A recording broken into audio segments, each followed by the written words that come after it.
클라라와 태양, 가즈의 이식으로, 민음사.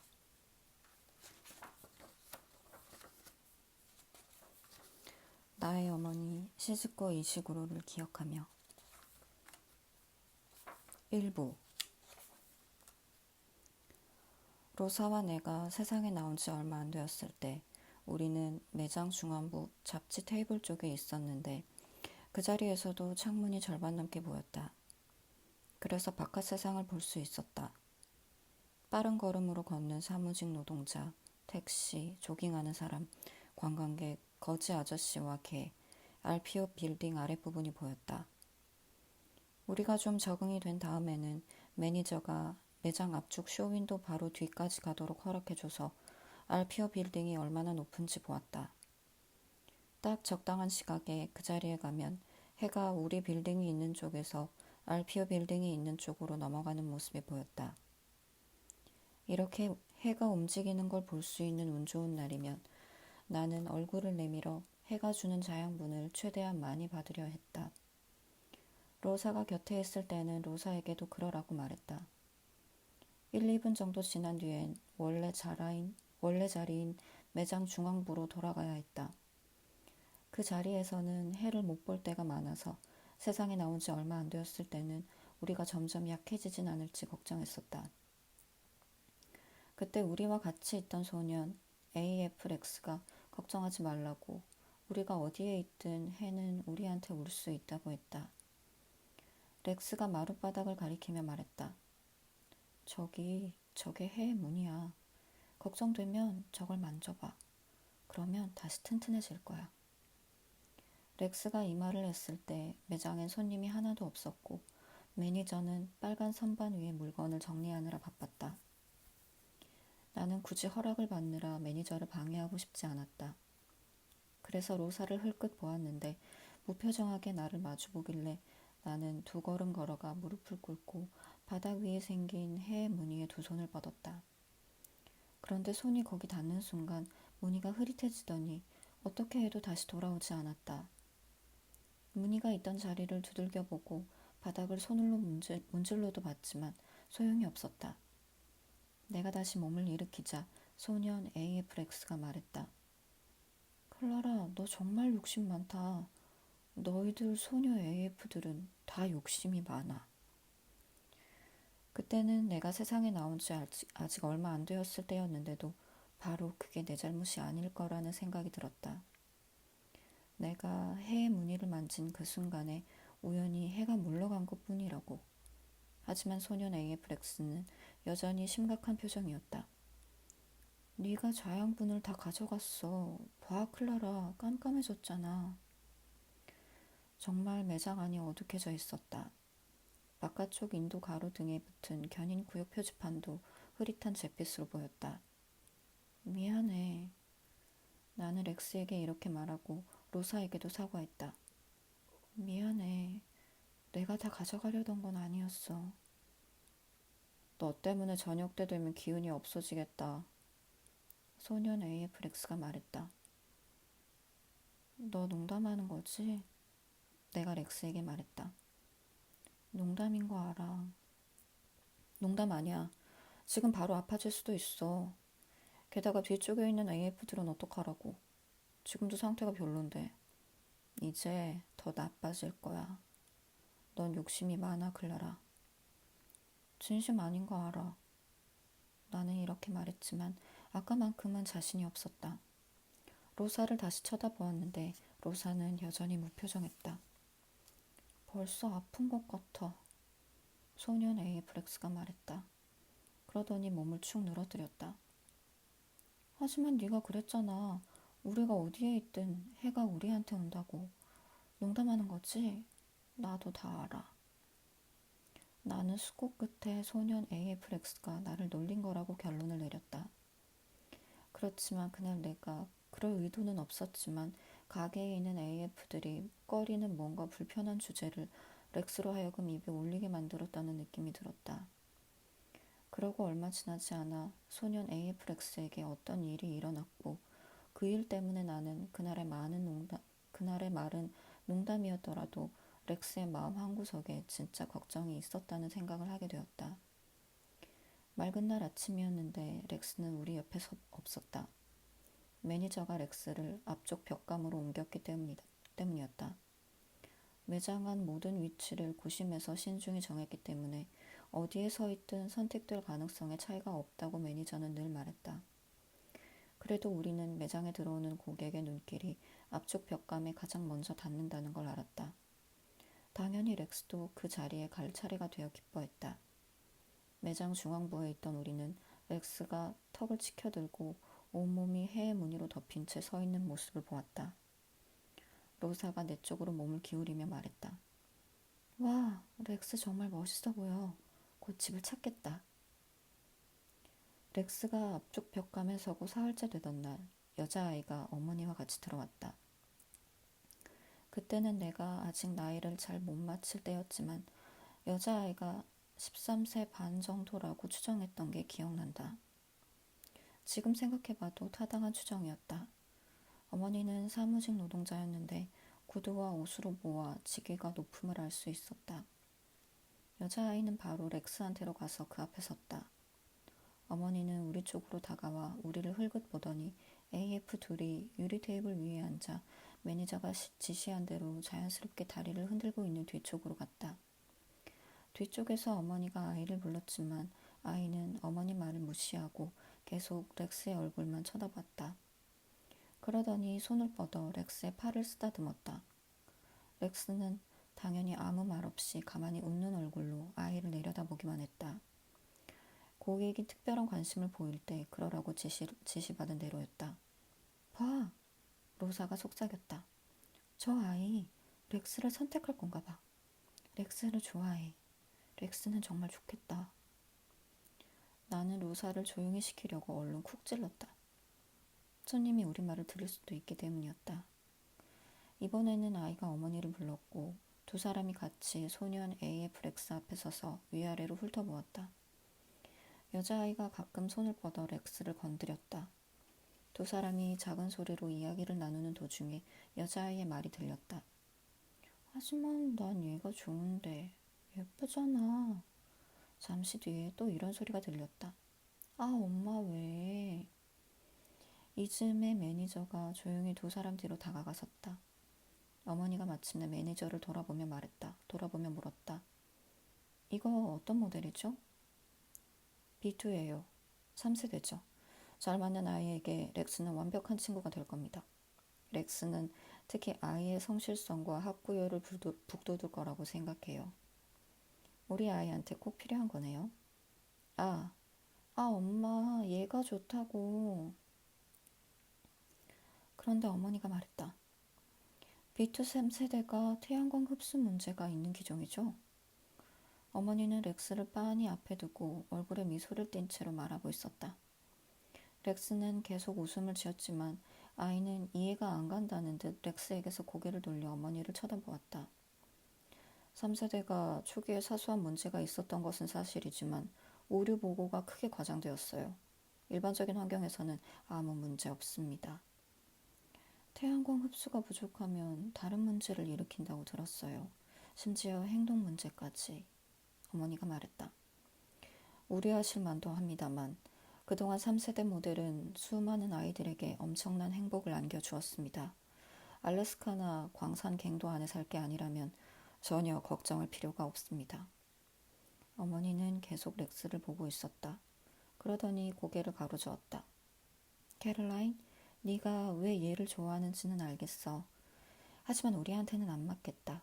너한테 딱 맞는 다른 AF를 찾아보자.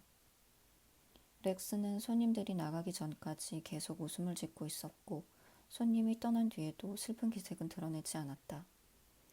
그런데 그때 렉스가 했던 농담이 떠올랐고 문득 해의 자양분을 우리가 얼마나 많이 받을 수 있느냐 하는 생각에 렉스가 전부터 골몰하고 있었구나 하는 생각이 들었다. 지금은 그런 생각을 하는 AF가 렉스만이 아니었으리라는 걸 안다. 사실 그건 공식적으로는 문제조차 아니었다. 우리 모두 실내 어디에 있든 문제가 되지 않는 사양을 갖추고 있었다. 그런데도 해에서 멀리 떨어진 곳에 몇 시간 있다 보면 피곤한 느낌이 들거나 뭔가 문제가 생긴 건 아닌가 불안해지기도 했다. 자신에게 고유한 어떤 문제가 있는데 그게 알려지면 영영 집을 찾지 못하는 게 아닐까 걱정하는 것이다. 그것이 우리가 쇼윈도 자리를 중요하게 생각한 이유 중 하나였다. 우리 모두에게 차례가 온다는 말을 들었기 때문에 다들 그날이 오기를 기다렸다. 그걸 중요하게 생각한 또 다른 이유는 그 자리에 서 있는 것이 우리 매장을 대표하는 특별한 영예를 누리는 일이라고 매니저가 말했기 때문이기도 했다. 게다가 물론 매니저는 아니라고 말하지만 우리는 쇼윈도에 있을 때 선택될 가능성이 더 크다는 것도 알았다. 하지만 다들 속으로 가장 중요한 것은 해와 해가 주는 자양분이라고 생각했다. 로사도 그런 이야기를 꺼낸 적이 있다. 우리가 쇼윈도에 갈 차례가 오기 얼마 전에 로사가 이렇게 속삭였다. 클라라, 우리가 쇼윈도에 가게 되면 양분을 아주 많이 받아서 다시는 부족해지지 않을까? 그때는 내가 아직 얼마 안 되었을 때라 뭐라고 대답해야 할지 몰랐다. 나도 같은 생각을 하며 궁금해하고 있었는데도. 그러다 드디어 우리 차례가 됐다. 그날 아침 로사와 나는 지난주에 올라간 AF들처럼 전시된 물품을 쓰러뜨리지 않으려고 조심하면서 쇼윈도 안으로 들어갔다. 당연하지만 가게가 문을 열기 전이었으니 방범 셔터가 완전히 닫혀 있을 줄 알았다. 그런데 쇼윈도 안 줄무늬 소파에 앉아서 보니 셔터 아래쪽에 좁은 틈이 벌어져 있었다. 매니저가 오픈 준비를 하면서 셔터를 살짝 올려놓은 모양이었다. 그 틈으로 햇빛이 들어와 쇼윈도 단 위에 놓인 우리 발 바로 앞쪽에 또렷한 선으로 밝은 직사각형 모양을 그렸다. 발을 살짝만 뻗으면 따뜻한 햇볕을 받을 수 있었다. 로사의 질문에 대한 답이 무엇일지는 모르지만 한동안은 우리에게 필요한 자양분을 얼마든지 얻을 수 있으리라는 건 분명했다. 매니저가 스위치를 눌러 셔터를 끝까지 올리자 우리는 쏟아지는 눈부신 빛에 뒤덮였다. 내가 쇼윈도에 가고 싶어한 데는 햇빛이나 선택받을 가능성과 무관한 다른 이유가 하나 더 있었다는 사실을 털어놓아야겠다. 대부분의 AF나 로사와 다르게 나는 늘 바깥 세상을 아주 세세하게 보고 싶었다. 그래서 셔터가 올라가고 바깥쪽 윈도우와 나 사이에 유리 한 장밖에 없어서 지금까지는 가장자리나 귀퉁이밖에 못 봤던 수없이 많은 것들을 가까이에서 전체적으로 볼 수 있게 되자 나는 순간 너무 들떠서 해와 해의 인자함조차 잊을 정도였다. RPO 빌딩이 벽돌로 뒤덮여 있으며 내가 생각했던 것처럼 흰색이 아니라 연노란색이라는 사실을 처음으로 알게 됐다. 내가 상상했던 것보다 훨씬 높고 22층이었다. 창문 아래마다 창턱이 있다는 사실도 알았다. 해가 RPO 빌딩 전면에 대각선으로 빛을 들이워 한쪽 면에는 거의 하얗게 빛나는 삼각형이 생기고 다른 면에는 아주 짙은 색 삼각형이 생기는 것도 보았다. 두 면 다 원래는 연노란색인데도 또 건물 창문이 꼭대기층까지 전부 보였고 가끔은 심지어 그 창문 안쪽에 서 있거나 앉아 있거나 돌아다니는 사람도 보였다. 또 인도 위로 지나가는 사람들도 보였다. 서로 다른 종류의 신발, 종이컵, 숄더백, 작은 개 등도 보았고 마음만 먹으면 어떤 사람이 횡단보도를 건너 두 번째 견인구역 표지판을 지나 인부 두 사람이 배수구 옆에 서서 손으로 가리키는 지점으로 갈 때까지 계속 시선으로 좇을 수도 있었다. 사람들이 횡단보도를 건너도록 택시가 멈춰설 때는 택시 안도 보였다. 핸들을 두들기는 택시기사의 손, 손님이 쓴 모자. 하루가 서서히 지나가고 햇볕이 계속 따스하게 비추고 로사가 매우 행복해하는 게 보였다. 그런데 나는 로사가 바로 앞에 첫 번째 견인구역 표지판에 눈을 고정하고 다른 것은 거의 쳐다보지 않는다는 걸 알았다. 내가 무언가를 가리킬 때만 고개를 돌렸고 그랬다가도 금세 흥미를 잃고 다시 인도의 표지판으로 눈길을 돌렸다. 로사가 다른 쪽으로 눈을 돌리는 때는 지나가는 사람이 쇼윈도 앞에서 걸음을 멈출 때뿐이었다. 이런 상황이 오면 우리는 매니저에게 배운 대로 중립적 미소를 지으며 시선을 길 건너 RPO 빌딩 중간쯤에 고정했다. 가까이 다가온 행인을 자세히 보고 싶은 마음이 굴뚝 같았으나 매니저는 이런 상황에서 사람과 눈을 맞추는 건 품위 없는 행동이라고 했다.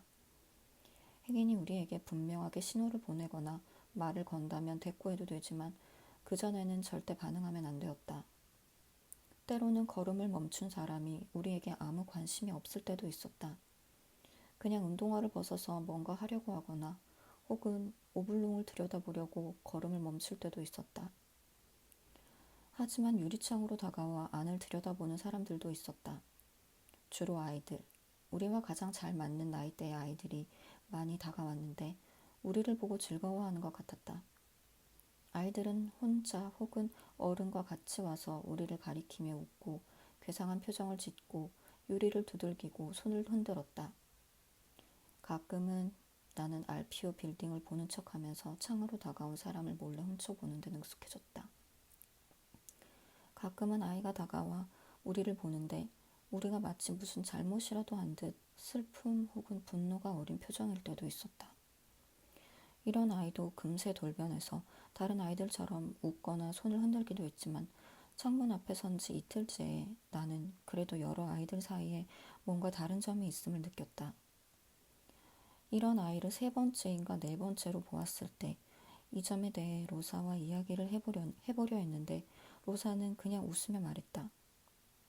너는 걱정이 너무 많아. 그 아이도 아주 행복해할 거야. 이렇게 좋은 날 어떻게 행복하지 않을 수 있어? 오늘은 도시 전체가 행복한데. 하지만 나는 셋째 날이 끝나갈 즈음에 매니저에게 그 이야기를 다시 꺼냈다. 그날은 매니저에게 우리가 쇼윈도에 아름답고 기품 있게 잘 있었다고 칭찬을 들었다. 매장 조명을 어둡게 낮춰놓고 우리는 안쪽으로 들어와 벽에 기댔다. 몇몇은 잠들기 전에 재미있는 잡지를 훑어보고 있었다. 로사는 내 옆에 있었는데 어깨 모양으로 보아 벌써 반쯤 잠든 것 같았다. 매니저가 나한테 오늘 즐거웠냐고 묻길래 나는 그 기회를 놓치지 않고 창가로 다가왔던 슬픈 아이 이야기를 했다. 클라라, 너는 정말 대단하구나. 매니저는 로사나 다른 AF들을 깨우지 않으려고 낮은 목소리로 말했다. 정말 많은 걸 알아차리고 받아들이네. 매니저는 놀랍다는 듯 고개를 흔들었다. 그러더니 말했다. 이걸 알아야 해. 우리 매장은 아주 특별한 곳이야. 세상엔 너나 로사나 여기 다른 누구를 친구로 갖고 싶어도 그럴 수 없는 아이들이 아주 많아. 그 아이들은 너를 가질 수가 없어. 그래서 창으로 다가와서 너를 가졌으면 하고 꿈을 꾸는 거야. 그러다 보면 슬퍼지지. 매니저님, 그런 아이요. 그런 아이 집에도 AF가 있을까요? 아마 없을 거야. 너 같은 AF는 당연히 없고. 그러니까 아이가 속상하고 슬픈 듯 이상한 눈으로 쳐다보거나 유리창 밖에서 불쾌한 말을 하더라도 마음 쓰지 마. 이것만 알아둬. 그런 아이는 불만에 차 있을 가능성이 크다는 것. 그런 아이는 AF가 없으니 틀림없이 외로울 거예요. 그래, 그것도 맞아. 매니저가 조용히 말했다. 외롭겠지. 그래.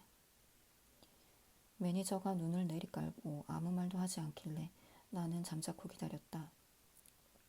그런데 매니저가 미소를 지으며 손을 뻗어 내가 보고 있던 재미있는 잡지를 걷어갔다. 잘자 클라라. 오늘도 내일도 오늘처럼 멋지게 해봐. 너랑 로사가 이 거리에서 우리를 대표한다는 걸 잊지 말고.